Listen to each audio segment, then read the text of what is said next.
In our parasha, we have the story of Yehuda v'Tamar.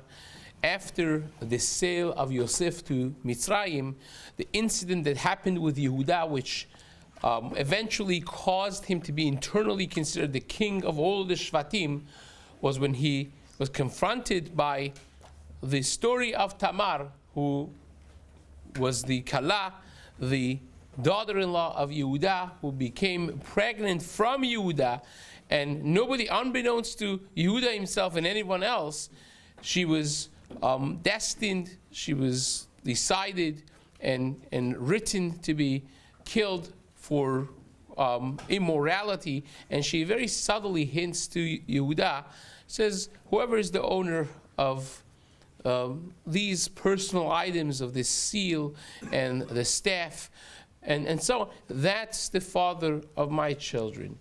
And Yehuda had a choice to make. Yehuda could have denied it, not said anything, and it would be over.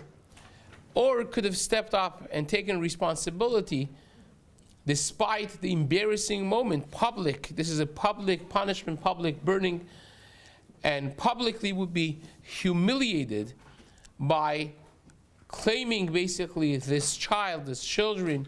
And that's what he decides to do in 2 words of tzadka mimeni, that this is responsibility that Yehuda assumes, which makes him the leader, the king of all the Shvatim. And this is not just in the story of Yehuda.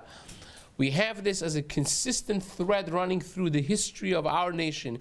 Whoever becomes a leader shares this responsibility, this quality of taking acharayut, of responsibility for their actions before being able to assume responsibility for a nation, for a community. We have this as a stark contrast between Shaul HaMelech and David when they are confronted with the mistake they did.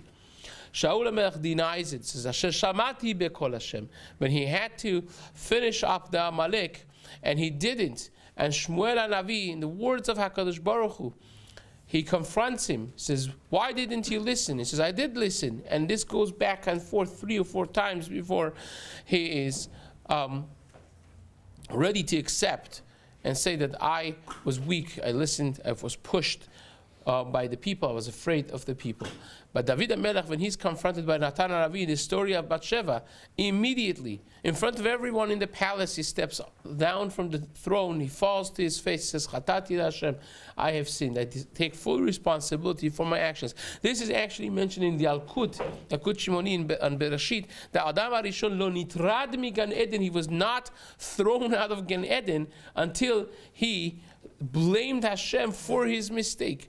When Hashem confronts him, why did you eat from Etz Hadat? He says, well, Ha'isha asher natata imadi, the woman that you brought to me, she is the one that gave me. She's at fault.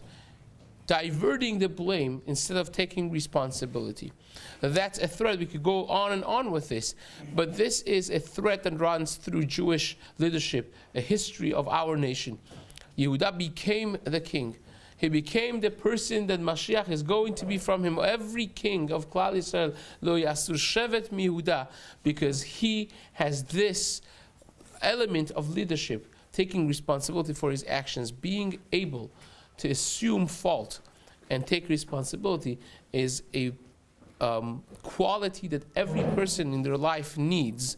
And of course, you need it for leadership. There's much more to speak about this, but for now, this is a bracha for us to try to assume this role of taking responsibility in our own private lives and our communal lives as well. B'ezrat Hashem, amen.